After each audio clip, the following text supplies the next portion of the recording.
What's up, YouTube? This is Too Raw for TV. Before I get into this video, I want to remind you guys, as always, that if you're looking at this video, you're watching this video, you haven't subscribed to Too Raw for TV, please subscribe to Too Raw for TV. And thanks to everybody that has subbed to my channel over the past month. I've seen a real big surge, and I thank all of you guys that are supporting this channel and to go against the fuckery that's on YouTube as far as suppressing smaller channels and try to give y'all the real. All right. Also, if you haven't hit the notification button, hit that notification button so that you'll be notified of any video that drops on this channel as soon as it drops. Also, I want you to, if you like or at least appreciate the content on this channel, please hit the like button. These things will help not only my channel, but other channels in the LDBC be that much stronger. If you choose to, if you want to show love for Too Raw for TV, you can do so in the links provided in the description box below via the PayPal or the Cash App. And if you want to get even rawer content, you want to hear me talk about stuff outside of sports that I can't talk about on YouTube, please subscribe to the Patreon for only $2 per month. And on the Patreon, I'm going to be uploading on the Patreon today. On the Patreon, maybe talk about stuff I can't talk about on YouTube. Now, I got all that out the way. Minute and 20. All right. Got that out of the way. I want to talk about Stephen A. Smith. All right. Stephen A. Smith said something yesterday on First Take that just fucking rubbed me the wrong way, man. It just rubbed me the wrong way altogether, man. Unfortunately, in the game against the Phoenix Suns, man, Steph Curry fractured his hand, and he'll be out for a significant amount of time. All right. I don't know what the timetable would be. I was guessing 4 to 6 weeks, but maybe it's going to be longer than that. And I think about it, if he actually broke his hand, I think it was his non-shooting hand, but still, he broke his hand. So I don't know. I'm guessing maybe as much as 2 months. Okay, maybe 2 months. So that if that is the case, that would be him returning maybe sometime in late December, going into January. I'm guessing. And by that time, I'm sorry, Joe Bud. I know you got this dream scenario where Curry comes back and then Clay's coming back, and they might make a trade with Russell and land some dream player that you're thinking of. But there's no situation that I can think of where this team's going to the playoffs now. With that roster they have now, with Draymond, okay, they ain't winning. They're going to be the worst team in the league. If they were getting blown the fuck out with Curry on the court, just imagine with him now on the court. Now the onus is on Steve Kerr to fucking coach, okay? I've been hearing, I got into Draymond ass, I'm going to make a video about Steve Kerr. I've been hearing about Steve Kerr has the highest win percentage, and Steve Kerr is this, and Steve Kerr is that, and Steve Kerr and Steve Kerr. Let me tell you something. Billy Cunningham was the longtime coach of the Philadelphia 76ers, right? Billy Cunningham was a great player, a Hall of Fame player, the kangaroo kid for the Philadelphia 76ers. But I'm going to tell you something about Billy Cunningham. He was an average coach. Wasn't a bad coach, but he was an average coach. And some of his coaching decisions have been questioned because some of his teams, a lot of his teams, especially the 77 team and the 80 team, they should have won titles. How in the hell do you not capitalize on Kareem not being out there in games? What was it, game 6? How do you not capitalize on that? How do you blow a 2-0 lead with that roster that they had with a prime Irvin and George McGinnis and I think a World Be Free, then Lloyd Be Free was on the team. Daryl Dawkins when he still was raw had that potential. How do you fucking lose a 2-0 lead? Yeah, they won the title in '83, but that's when they had prime Moses.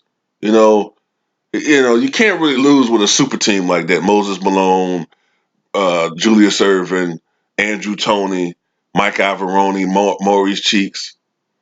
You know what I'm saying? Bobby Jones. You can't really lose with a roster like that.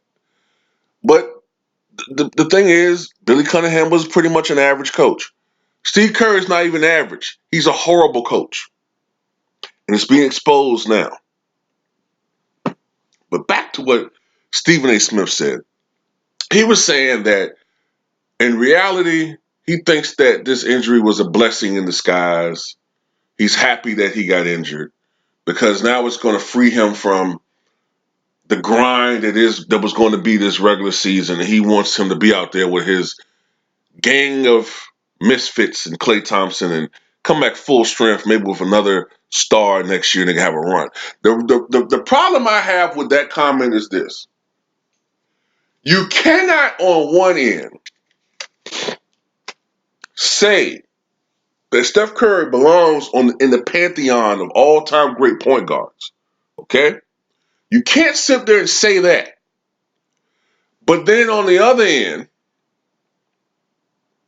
say that, oh, well, he can't take the pounding and, he's poor little Steph. Poor little Steph. Poor little, put Steph. Poor little Tweety boy. Oh, he can't handle the pounding of the NBA. Oh, he can't handle the physical stuff. Or he can't be out there with his teammates, they'll be beating on poor little bitty Steph, And, he can't handle the pounding because he's a poor little thing. A poor little thing. Fuck out of here with that bullshit. No.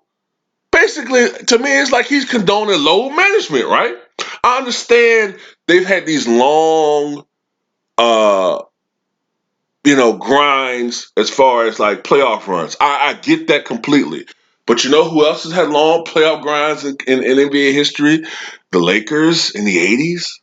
Kobe Bryant throughout his career. LeBron James has played a load of fucking games, way more than Steph Curry over the past decade. Okay? Not that I give them passes, but their bodies have a lot more wear and tear. Now, I understand Steph Curry's a smaller guy, but come on. Y'all guys act like, he's fucking little baby and shit, man. That's the shit that pissed me off about that. Poor little Steph. Fuck out of here, man. Dude's 6'3" and 180. He's not a fucking little dude. I mean, maybe compared to the NBA, he's small, but he's not a little fucking guy. Zeke Thomas was smaller than him, and he was tougher than this son of a bitch. No. I wanted to see Steph Curry prove that he's a top 2 or 3 point guard. That's what I keep hearing. He's a top 2 or 3 point guard. I want to see him, if not even lead his team to the playoffs, I want to see what he can do on his own. Because since he's been there, he's always had a guy, a tandem partner. Okay? First he had Monte Ellis. Then, of course, he had Klay Thompson. Then all of a sudden, Draymond and Iggy, and then the super team came together. But I wanted to see what Steph Curry could do, not only just like as far as statistical output or what he could do to contribute to a team that's not that good. That's not the point. The point, I wasn't looking for them to make the playoffs. I was looking for that. I wanted to see Stephen Curry on the court show leadership for this young squad. I want to see what he can do with a mediocre team. Okay? I saw Kobe Bryant dominate the 2005-2006 season with arguably the worst roster in Lakers history. I think it was the worst roster in Lakers history. And he took that team to the playoffs and had them up 3-1 against a 54-win Suns team. Okay? Scored 50 points in one game in that series. I saw Michael Jordan. Well, I didn't see it. I wasn't watching basketball back then. But in reruns, I saw Michael Jordan take a team that had no shot at making the playoffs without him. I saw him come back and play the last 15 games of the regular season. I think they went like What was their record in that span? Like maybe 9-6 or something. I can't remember what it actually was. But I saw him barely make the team barely qualify for the playoffs, and then go to the playoffs and average 44 points per game against the eventual champion Boston Celtics, including an NBA record, which I have a feeling possibly might be broken by James Harden if he plays against the right opponent in the playoffs, because all he cares about is points. But anyway, I saw Jordan score an NBA record 63 points in a playoff game against the Boston Celtics. It took that team to double overtime.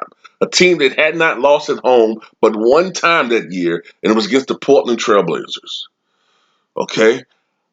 I'm not saying that he's those caliber guys, but I want to see what Steph Curry can do on the court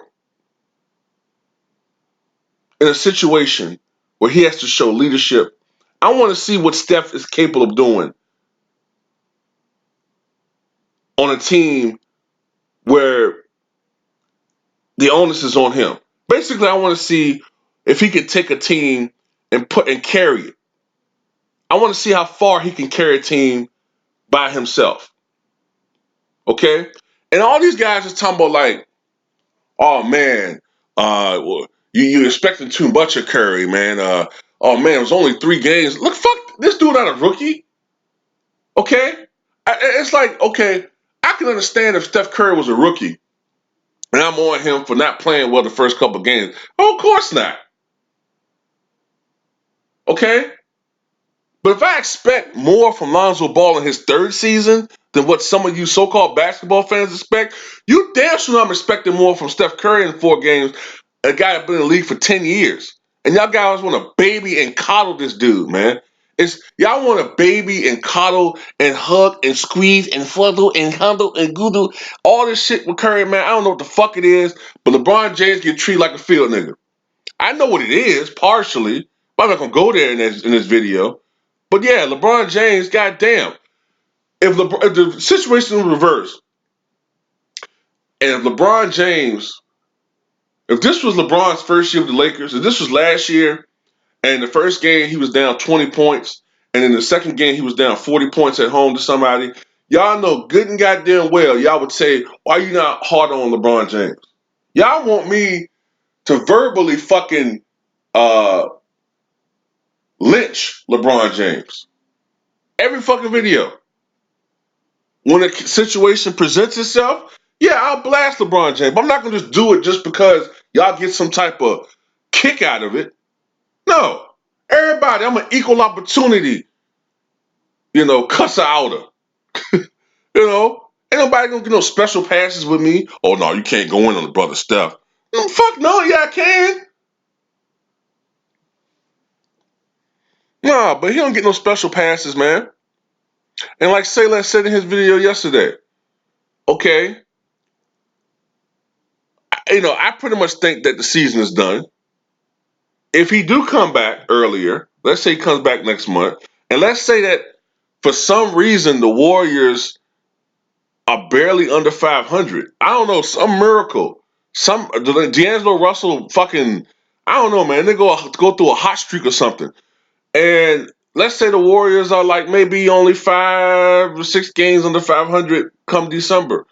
Hey, if Curry comes back, hey, no, expectations are still there. He's a 3-time champion, right? 2-time MVP. Y'all keep bringing this bullshit up, okay? Well, I want to see some goddamn leadership out there.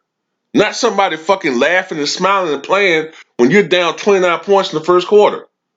He don't have the Mamba mentality. He don't have the Jordan psychotic mindset. He don't have that shit. That's why I never took him like that, man. I never saw him in that mode. He don't have that Isaiah Thomas nastiness, man. He don't have that Magic Johnson mentality. He don't have that Larry Bird nastiness. He don't have the Kareem Abdul-Jabbar drive to win. It's not in him. Tim Duncan might have been stoic outside, but Tim Duncan was a fucking furnace inside.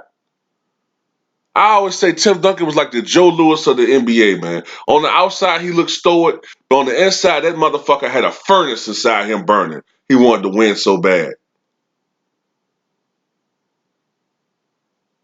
These guys, man, I don't know what it is, but I don't put them on the same level as the older dudes, man. And you rarely see it in this generation. Kawhi Leonard is a dying breed. Kawhi Leonard is a dying breed. Russell Westbrook, for all of the faults that he has, and believe me, I know he turns the ball too much. There's a lot of things about Russell Westbrook game that I don't like. But the one thing I like about Russell Westbrook is you cannot question. You cannot question this man don't want to fucking win. Even if he do fucked up things on the court, he brings it every fucking game. That's what I want from players. You bring it every fucking game. Not laughing and joking when you lose by 30 at fucking home. You losing by 30 fucking points at home and you fucking laughing.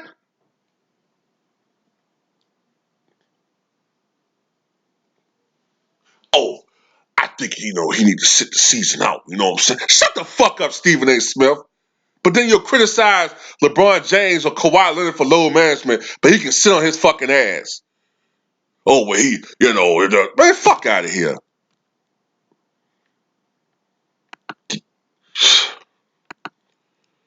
I swear, man, they collar this dude, man. I never seen a guy get so many passes as Steph Curry. He gets so many fucking passes, man. And it's nothing personal against him. He seems like a really nice guy. But I don't like people getting effusive praise, okay, when they do great, but you don't have the same expectations for this guy as you have other guys. So if that's the case, if you're basically telling me that you don't think Curry can carry a team, then just call him for what he is, a system player, okay? Which is what I've been saying for years about him. I've said that he's nothing more than a glorified Mahmoud Abdul-Rauf, okay? You put Mahmoud Abdul-Rauf, you put the 96 version of Mahmoud Abdul-Rauf and you put him on this team in this era where perimeter players get the green light to shoot, in this three-point trigger happy era, in this shooters era, where defenses can't collapse on you the way they used to back in the 90s, when guys can't put their hands on you, when guys cannot hand check, when guys can only use their feet to guard you, and you got a guy with lightning quick speed as Mahmoud Abdul-Rauf, and you're trying to tell me he can't average 25 points per game in this fucking league? Get my ass!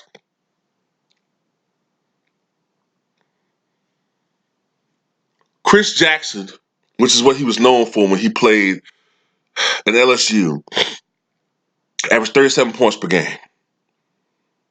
Okay? 40 points, 50 points. I think he was the most prolific scorer in college since Pete Maravich. All right. Now, in the NBA, he was somewhat inconsistent. Part of that had to do earlier on in his career with conditioning issues. He was out of shape, overweight, you know what I'm saying? And he didn't really start getting right until like the mid 90s. Then he had the situation where, like Colin Kaepernick, the Pledge of Allegiance, and we all know what happened, right? And he kind of got blackballed out of the NBA in his career. He got traded to the Kings, and I think he spent a little time with the Grizzlies. I think they're Vancouver at the time, and he was out the league. But for a couple of years, Abdul Rauf was the shit, man. All right. And he had a couple of 40-point games, a 50-point game. All right. The guy could score. I remember I saw him light up John Stockton, made him look like an amateur. So don't tell me that Mahmoud Abdul-Rauf and other guys like him in this era couldn't light it up. Man, to be honest with you, I think John Starks would be a borderline all-star in this league, man. I think John Starks would be a borderline all-star. He's a decent three-point shooter. A really good defensive player. He'd be a borderline all-star in this league, man. But yeah, people irritate me when they say don't insult Steph by comparing him to Abdul Rauf. Did y'all just see Abdul Rauf balling at near 50 in the big three league? Motherfucker was balling at 50. And you try to tell me that he couldn't fucking score in the league?